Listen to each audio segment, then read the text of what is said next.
없습니다. 이는 제 주장이 강하기 때문이라고 저희 집사람은 말합니다. 뭐든지 제 뜻대로 제 고집대로 하려는 경향이 있기 때문에 가족들이 별로 좋아하지 않는다고 합니다. 그럼에도 불구하고 저희 가족들은 대개는 제 결정을 존중하고 따릅니다. 왜냐하면 목사이다 보니까 논리적인 말로 하는 것을 당할 길이 없으니 따라주는 것이고요. 성격이 급하고 목소리가 크다 보니 가정의 평화를 위해서 따라주는 것 같습니다. 하지만 제게도 꼼짝없이 두 손 들고 항복할 때가 있습니다. 그때는 약속을 지키지 못할 때입니다.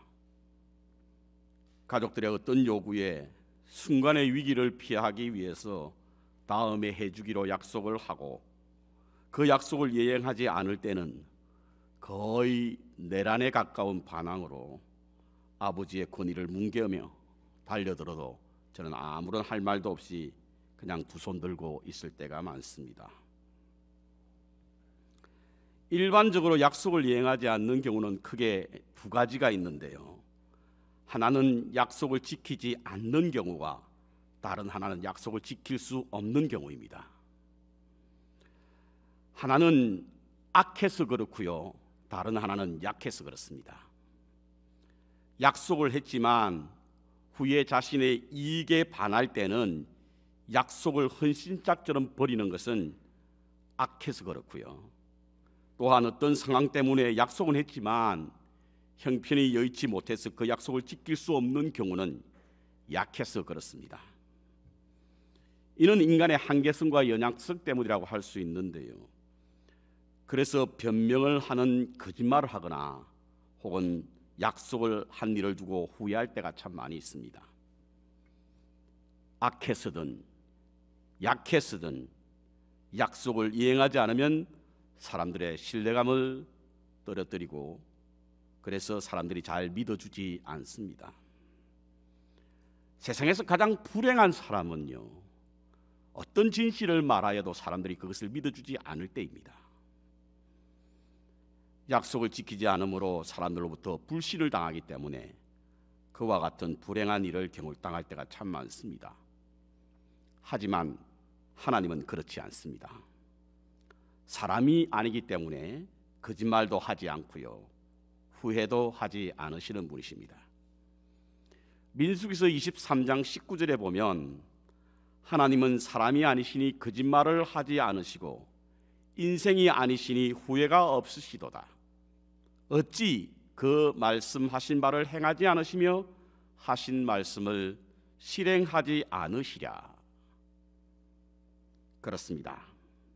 하나님은 약속을 이행하시는 분이십니다.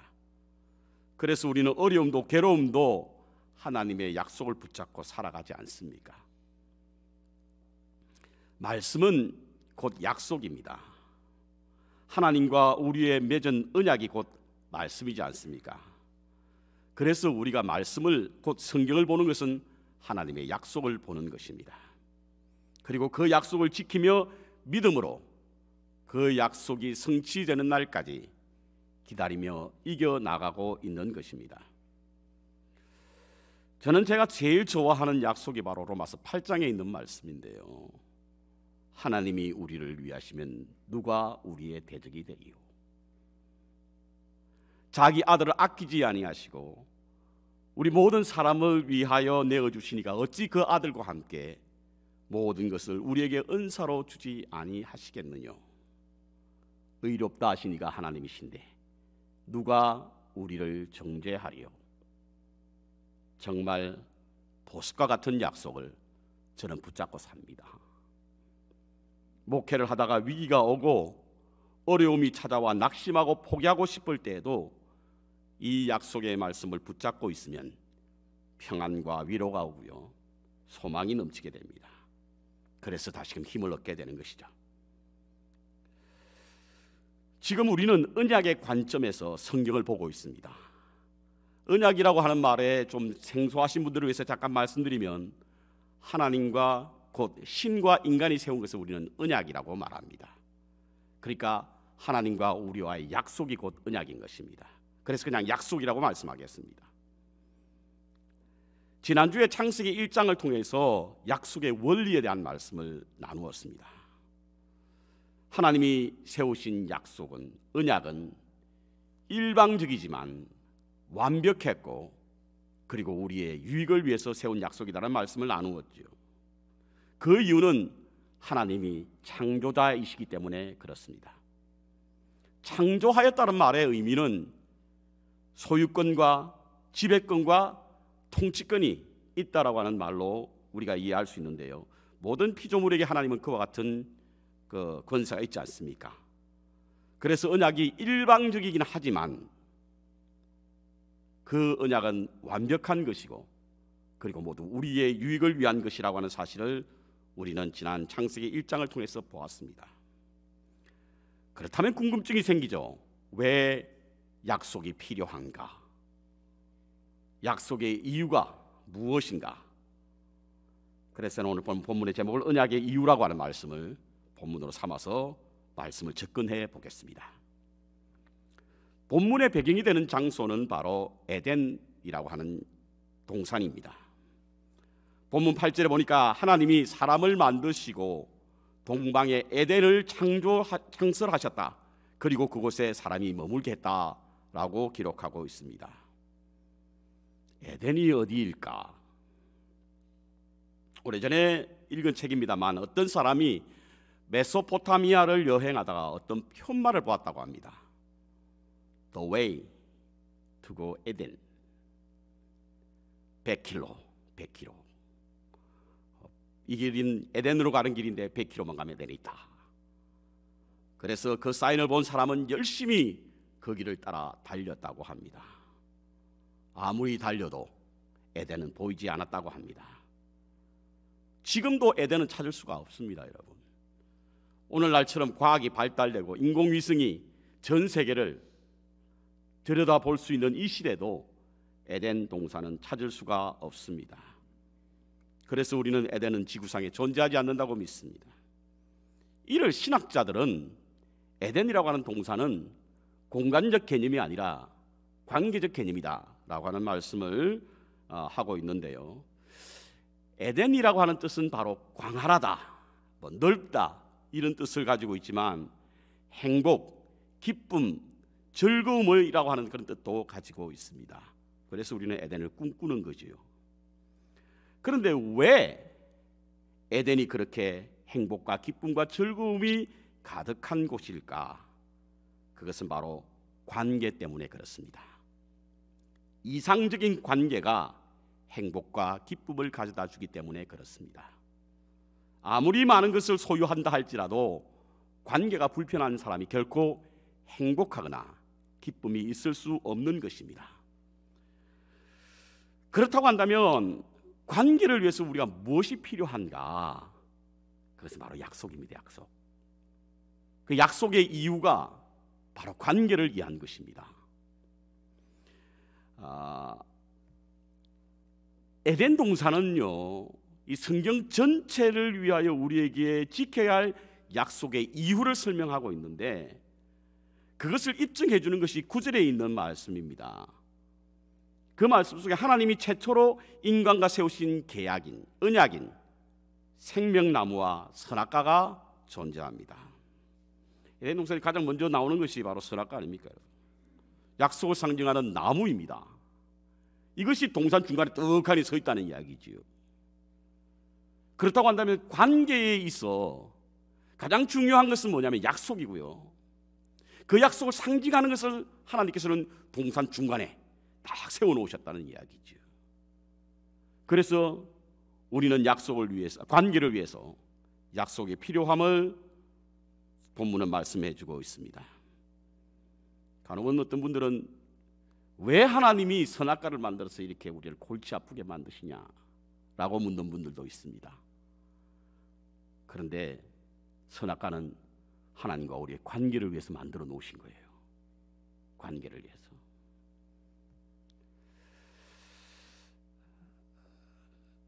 그렇다고 한다면 우리는 어떤 관계이기에 이와 같은 약속을 세우시는가?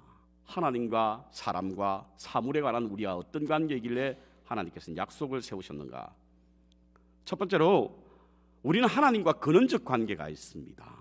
뭐 좀 어려운 말이긴 합니다만, 하나님께서 우리에게 인간을 창조하시고 난 후에 7절에 보니까 흙으로 빚어 만들었고 코에 생기를 불어넣음으로 사람이 생명이 됐다라고 하는 표현이 나오는데, 이것은 하나님과 우리가 근원적 관계가 있다라고 하는 뜻입니다. 그것 때문에 약속을 세우신 거예요. 하나님과 아무런 관계가 없는 것이 아니라.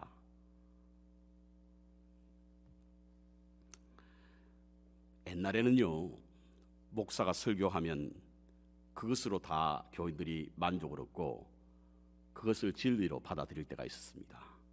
근데 요즘은 유튜브가 발달되고 여기저기 자료가 막 쏟아지니까 들었던 그 이야기 때문에 질문이 참 많습니다. 그 중에 하나가 뭐냐면 바로 창세기 1장에 나오는 것과 창세기 2장에 나오는 것이 다르다는 이야기예요. 창세기 1장에는 하나님께서 남자와 여자를 창조하셨는데, 창세기 2장에 보니까 하나님이 남자를 창조하시고 난 후에 한참 있다가 남자의 갈비뼈를 뽑아 여자를 만들었다, 이렇게 표현되어 있거든요. 사람들이 어떤 의심을 하게 되냐면 이것이 서로 다른 것 아니냐는 거예요. 틀린 것 아니냐는 겁니다. 일관성이 없다는 이야기지요. 이것을 설명하기에는 매우 복잡한 신학적인 어떤 편집 과정이 있습니다. 그걸 다 설명드릴 수는 없고요. 저는 이것을 좀 더 복음적으로 해석할 수 있는 방법을 알게 되었는데, 그것이 무엇이냐면 1장은 하나님께서 남자와 여자를 창조하셨다라고 하는 그런 어떤 금방 말씀하셨고, 2장에 와서는 좀 더 구체적으로 그러면 사람이 어떻게 만들어졌는가를 기록한 것이 바로 2장이라는 뜻입니다. 이러면 어느 정도 문제가 해결되지 않습니까? 그러니까 1장에서는 하나님께서 남자와 여자를 만드셨다. 그리고 2장에 와서는 어떻게 만들었냐면 흙을 빚어서 사람을 만드시고 그 코에 생기를 불어넣음으로 생명이 되었고, 그리고 홀로 독채하는 것이 보기 좋지 않으니까 아담이 잠들게 하고 난 후에 갈비뼈를 뽑아 사람을 만들었다. 이것을 설명하고 있다라고 하는 것으로 이해하면 은혜가 됩니다, 여러분. 우리가 하나님의 말씀을 이해할 때에 하나님의 말씀이 주고자 하는 본질적인 것을 놓칠 때가 많습니다. 다른 것 때문에, 우리의 호기심 때문에.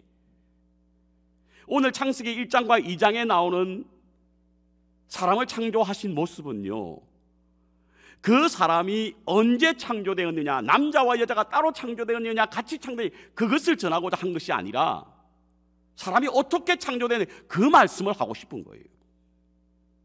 사람이 본질적으로 어떻게 만들어졌는가, 그 말씀을 하고 싶은 겁니다. 그래서 우리는 그 말씀에 집중해야 하는 거죠. 1장 27절에도 그래서 하나님께서 하나님의 형상대로 지으셨다고 말씀하셨고, 2장에 와서도 하나님의 형상대로 지었다라고 말씀하고 있지 않습니까?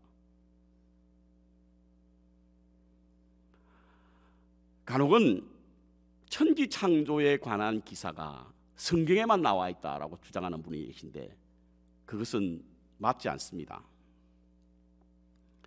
고대 메소포타미아의 신화에 봐도요, 신이 천지를 창조하셨다라고 하는 그런 말씀들은 많이 나옵니다. 특별히 인간을 창조했다는 이야기가 굉장히 많이 나오는데요, 설교 준비를 하면서 어떤 논문에 보니까 몇 설화에 관한 이야기가 나와서 잠깐 소개해드리면, 바벨론의 창조 설화에 보면요, 인간이 창조된 목적이 신들의 멍에를 메고 가기 위해서 창조했다, 이렇게 기록되어 있고요.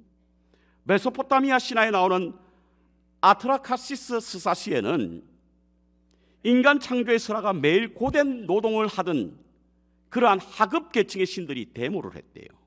왜 우리만 이거 하냐, 하급 신들이. 그래서 그 데모하는 그것을 보고 안 되겠다 싶어서, 그러면 그들이 하는 노동을 대신해 줄 수 있는 어떤 피조물을 만들자고 해서 만든 것이 인간이라고 설명하고 있습니다. 선사시대 수메르 신화에서는요, 고대로부터 신전 건축과 종교의식에 대한 대대적인 어떤 민중 부역이 있었는데, 그와 같은 부역을 시키기 위해서 사람을 만들었다, 이렇게 말하고 있고요. 바벨론의 아카드 제국에서 나온 신화에 의하면 마드록이라고 하는 신이 피를 모으고 뼈를 가진 야만인을 창조해야 되겠다 생각해서 만든 것이 인간이랍니다. 그 인간을 붙여서 이름 말하기를 사람이다 이렇게 붙였다는 거예요. 이렇듯 신화에는, 특별히 고대 신화에는 인간을 창조했다는 이야기가 많이 나옵니다. 그런데요, 어느 신화에 보아도 인간을 만들 때에 하나님의 형상대로, 신의 형상대로 만들었다라고 하는 신화는 아무도 없습니다. 그 어떤 신화에도 인간을 만드실 때 신의 형상대로 만들었던 그런 신은 없는 거예요. 그런 신화는 없습니다. 오늘 성경은 유일하게 우리가 믿는 하나님은 우리를 만드실 때 당신의 형상대로 만드셨다는 이야기예요. 여러분, 이게 얼마나 중요한 일인 줄 아십니까? 얼마나 중요한 일인 줄 아십니까, 여러분? 형상을 닮았다라고 하는 신과 동질감을 느낀다는 뜻이에요. 하나님께서 우리를, 당신이 만드신 피조물인 인간을 당신의 동반자와 협력자로 만들었다는 이야기예요. 인간을 창조하신 목적이 대화하기 위해서, 컨버세이션. 그래서 3장에 보면 하나님이 아담을 부르시잖아요. 뿐만 아니라 더 넓게는 상호작용 인터액션을 위해서 하나님께서 인간을 만드셨다는 이야기입니다. 그저 3D 업종을 위해서 만든 것이 아니라 하나님의 형상대로 만들었다고 하는 이야기죠. 그래서 우리 안에는 하나님의 모습이 있습니다, 여러분. 우리 안에는 20세기 최고의 신학자로 불리우는 칼 라너라고 하는 분이 계시죠. 이분은요, 인간은 신의 암호다, 인간 속에 신의 암호를 볼 수 있다, 이겁니다. 우리 안에 있는 여러분 속성들 보십시오. 하나님께서 우리에게 주신 속성이거든요. 온유하고 겸손하고 자비하고 긍휼하고, 인간이 가진 이 속성은요, 하나님이 동시에 가지고 계신 것이죠. 그래서 우리는 공유적 속성이라고 말을 하는데, 이와 같은 것이 바로 우리가 하나님의 형상을 닮았기 때문에 가지고 있는 겁니다. 특별히 사랑을 보십시오. 사랑. 요한 1서에 보십시오. 사랑이 누구로부터 왔다고요? 하나님으로부터 왔다는 거예요.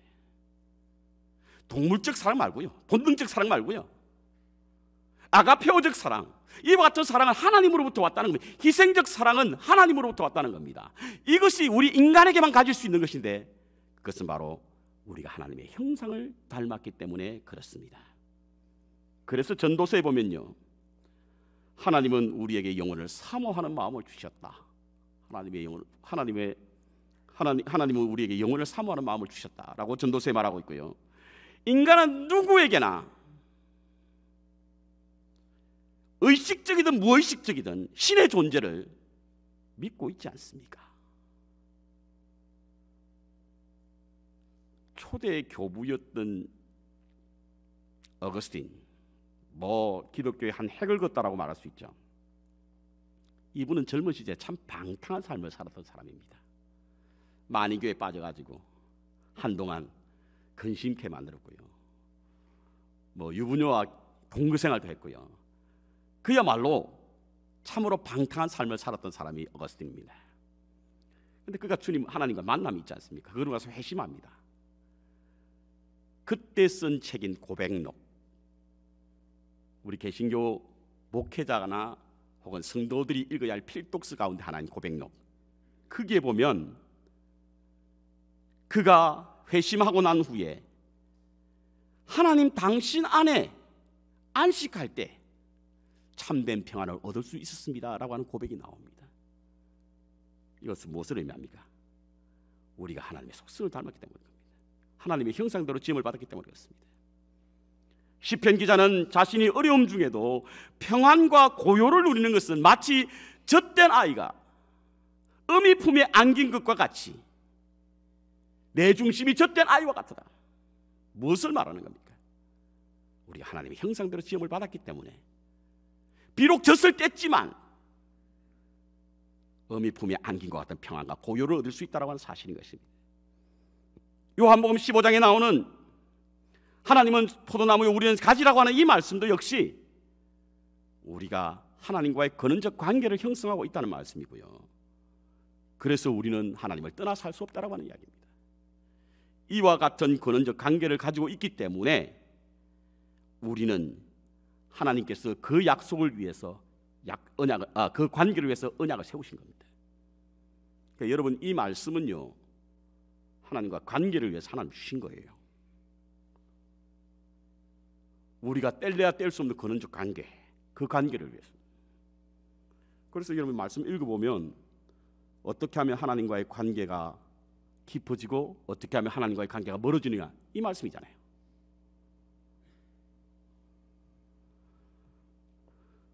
두 번째로는 사람과의 유기적 관계입니다. 하나님께서 우리에게 약속을 주신 것은요, 사람과 사람 사이의 유기적인 관계를 갖기 위해서 하나님께서는 약속을 주신 겁니다.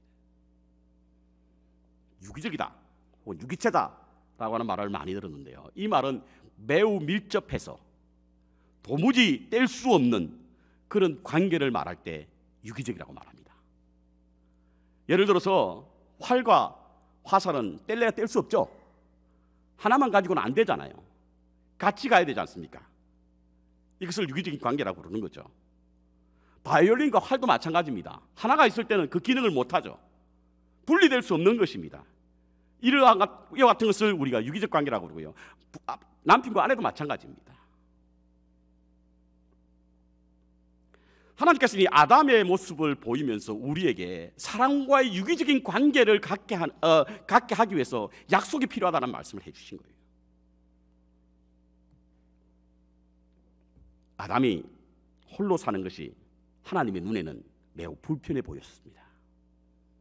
혼자 사는 모습이 좋지 않았던 것 같아요. 하나님이 만든 다른 피조물이 있었지만, 그래서 매일 사자하고 놀고 호랑이하고 놀고 뱀하고 놀고 물고기하고 놀고 새들하고 놀았지만 하나님 보실 때 그게 불편해 보였던 거죠. 외로워 보였던 겁니다. 그래서 잠이 들게 하고는 갈비뼈 하나를 취하여 여자를 만들었지 않습니까? 그런데 아마 아담이 너무 좋았던 것 같아요. 자기 몸에서 떼어나온 것을 알았든지 몰랐든지 우리는 알 수 없지만 그는 너무나 좋아서 그는 이렇게 노래했습니다. 내 뼈 중에 뼈요, 살 중에 살이로다. 이 말은 뭡니까, 여러분? 뗄 수 없는 관계라는 이야기예요. 하나님의 형상을 가졌던 최초의 인간이 매우 서정적이고 감동적으로 불렀던 노래가 뭐냐면 바로 내 뼈 중에 뼈요, 살 중에 살이로다. 이것은 결코 뗄 수 없는 유기적 관계를 가지고 있다고 하는 의미입니다. 증거가 몇 가지 있습니다, 여러분. 그 첫 번째 증거는요, 여자를 만드시고는 이름을 주지 않았잖아요. 그냥 여자라고 불렀습니다. 이름이 언제 주어졌습니까? 타락하고 난 후에 붙여진 이름이 이브라고 하는 하와라고 이름이거든요. 그 전까지 그냥 여자라 불렀습니다. 아담이 남자니까 여자라 부른 거예요. 히브리 원어에 봐도 남자를 이시, 여자를 이시라고 불렀습니다. 거의 발음이 비슷하잖아요. 그러니까 굳이 여자에게 이름을 줄 필요가 없이 둘은 유기적 관계이기 때문에 하나라고 하는 이야기예요. 하나님이 그를 부를 때도 따로 부르지 않았던 것 같아요.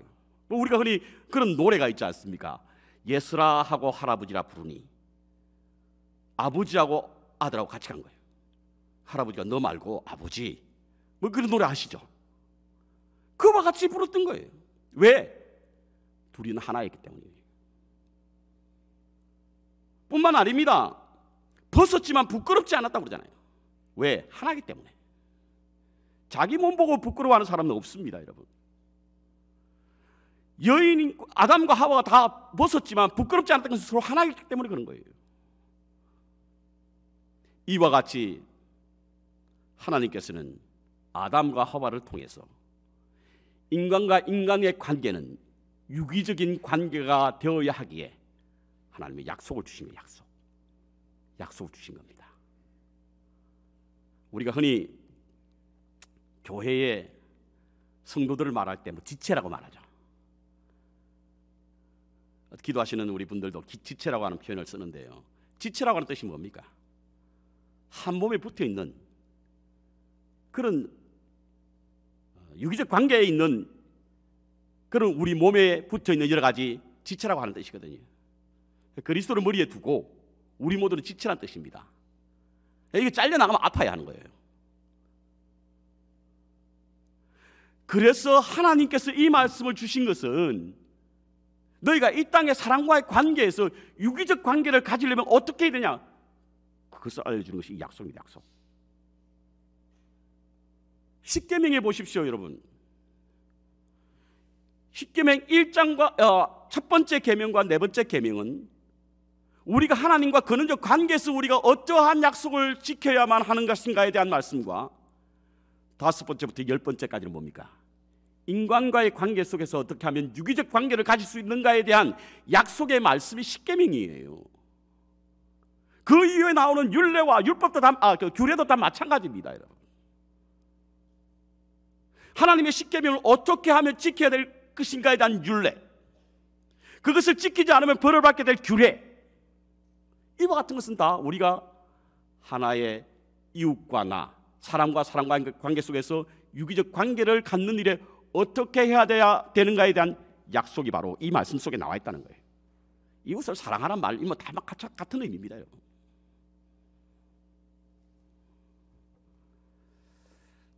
세 번째로 사물과의 실존적 관계를 위해서 하나님은 우리에게 약속을 주셨습니다. 인간은 실제적으로 존재해야 하기 때문에 하나님이 만드신 다른 피조물, 곧 사물과의 불가피하게 관계를 가져야 합니다. 그런데 어떻게 관계를 가져야 할 것인가? 에덴 동산에는요, 선악과만 있었던 거 아니죠. 생명나무도 있었습니다. 근데 생명나무는 많았는데 선악과는 하나였거든요. 사람들은 참 호기심이 많아요. 먹을 게 없어서 그것을 먹는 것이 아니라 먹을 게 있음에도 불구하고 그것을 먹게 되거든요. 그러니까 아름답고 좋은 그런 생명나무의 가실이 있었단 말이에요. 그 나무와 선악과가 있었습니다. 왜 하나님께서 생명나무와 선악과를 동시에 두었을까? 그것은 먹을 것과 먹지 않을 것을 우리에게 가르쳐 주기 위함입니다. 다른 말로 하면 버릴 것과 취할 것을 우리에게 보여주시며 하나님의 약속을 붙들기 위해서 이와 같은 것을 보여주시다는 겁니다. 선악과를 먹는 날은 반드시 죽을 것이다. 이것이 약속이에요. 그것은 버려야 할 것이지 취할 것이 아니다는 이야기입니다. 우리가 취해야 할 것은 생명나무이지 선악과가 아니라는 사실인 거예요. 제가 다음 주에 선악과에 관한 말씀을 다시 한번 나누겠습니다. 왜 선악과를 먹으면 눈이 밝아진다고 하는데 그게 우리에게 무슨 하나님이 원하지 않은 일인가에 관한 말씀도 같이 함께 나눌 겁니다. 하나님께서 우리에게 약속을 세우신 이유는 사물과의 실존적 관계를 위해서 약속을 세운 거예요. 그래서 성경에 보면요, 우리가 취할 것과 취하지 않을 것에 대한 말씀을 나누고 있는 겁니다. 가져야 할 것과 버릴 것에 관한 말씀이 기록되어 있는 거예요.